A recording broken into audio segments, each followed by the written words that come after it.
They call it one of the great fights in Philly history, the match between Marvin Johnson of the White Trunks and Matthew Franklin. July 26, 1977, the Spectrum in Philadelphia, Franklin's hometown. Johnson from Indianapolis, Indiana. The prize, the vacated North American Boxing Federation light heavyweight title. And as Marvin Johnson, who had dominated the fight early, just simply ran out of strength and collapsed in the 12th round, Matthew Franklin stood with his first title as a professional fighter, the North American Boxing Federation Light Heavyweight Championship. But little more than 16 months later, it was Marvin Johnson in the world news as he was given the chance at the World Boxing Council Light Heavyweight title held by Yugoslav Mate Parlov. Johnson dominated the fight, knocking out Parlov. 10th round in Italy. He battered him into total submission. And he had the World Boxing Council title in hand. Well, that title is the prize today as Marvin Johnson defends against Matthew Franklin in Indianapolis. Franklin, 25 years of age, 22, 3 and 2, 15 KOs. The champion Marvin Johnson, a native son of Indy.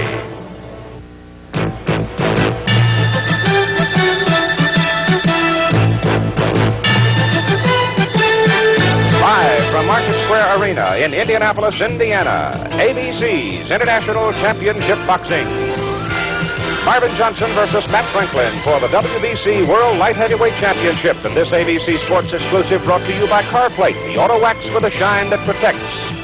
And by the U.S. Armed Forces, where opportunities for training and education are available to qualified young men and women.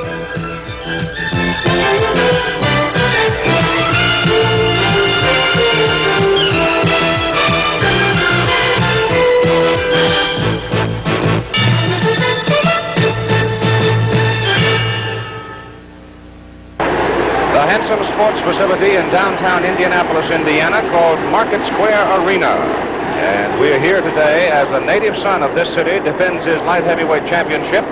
Marvin Johnson against Matthew Franklin from Philadelphia. Hello again, everybody. I'm Keith Jackson, and welcome to the Midwest.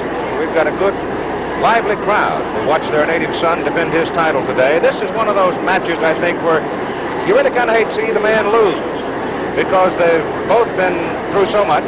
They have both fought their way up from uncertainties, and they have now come to represent their profession admirably and have become quality people. Matthew Franklin, the challenger from Philadelphia, a record of 22, 3 and 2 with 15 KOs. You see him in his dressing room live right now as he is preparing himself emotionally. He's already ready physically for a great opportunity in his 25th year. For his story, though, real story, let's go back to the streets of Philadelphia for just a moment. The very early years of Matthew Franklin's life are hazy for several reasons. These streets of Philadelphia on which we see him walking have had a major impact on him. At approximately 4 to 5 years of age, he was abandoned on one of these streets. Later, gang activity got him in trouble.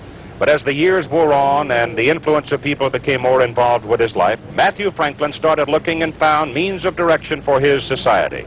So I kept roaming around the streets, trying to find my brother, trying to find where I lived at. After that, I just started crying, tears coming down my eyes. And it was I felt chills, and throughout my body. And I was sad and sickened. Matthew Franklin was found wandering the streets of Philadelphia on June 16, 1959. It seems as if an unknown woman found Matthew. And at the time, she took me to the police station and tried to contact the people who was my parents. No one came up to, claim me. So after that, I had went to what they call foster home.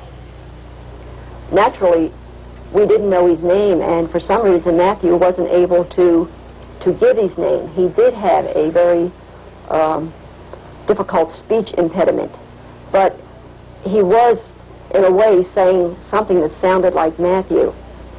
So that name stayed with him, and I suppose because of Benjamin Franklin, the last name of Franklin was given to him. Matthew Franklin knows another part of Philadelphia well. 3 times arrested for gang activities. At age 17, he was literally in prison in this forbidding structure, the House of Correction. Then one day, hard times enough, he sat down with his mind and soul, determined to find another way. You know, I just stopped and I started thinking. I said, I cannot continue this type of thing. I want to try to get myself together. I want to be someone. And I started training in my cell.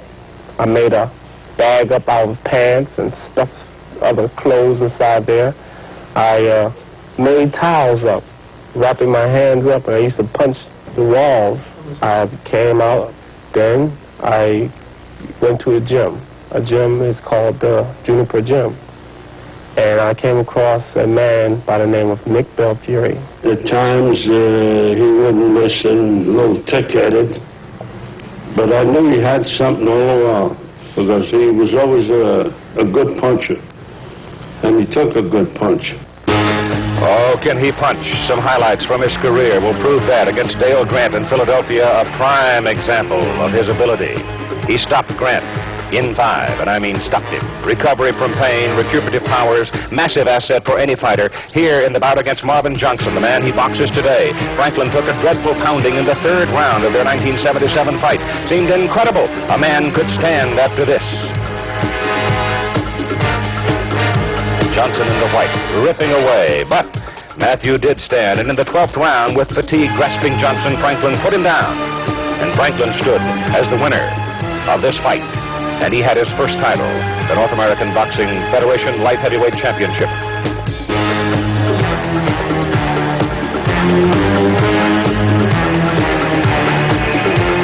February 1978, he retained his title against tough Richie Cates in Philadelphia. In the 4th round, Cates flattens Franklin. But to have turned away would have been a mistake, for Franklin got up. And he knocked out Cates in the 6th round.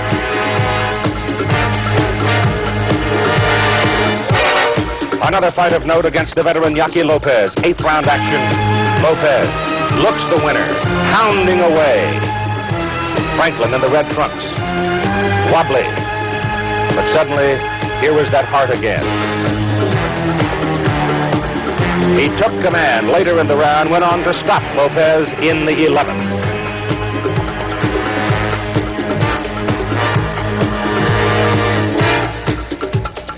These days, he trains at Valley Forge for important fights like this WBC title opportunity, owning his body on land that has been so large in American history and such a far cry from those lonely streets which marked his early childhood memories. In the gym, he's a hard worker. His body is hard, his mind is resolute. Matthew Franklin has had a dream. Now he wants to realize it. Winning this championship means more to me than anything. Say, hey, I was an orphan, and there ain't too many orphans really make it in this life, you know. They think that, hey, once you become an orphan, you're through. And I want to really show them that I can be one out of 1,000 or one out of a million that can really be of some good product. A personal moment with Matthew Franklin, who has now come into the ring. And what an exciting moment it must be for him, a crowd of some 9,000 to 10,000 people in Indianapolis, Indiana.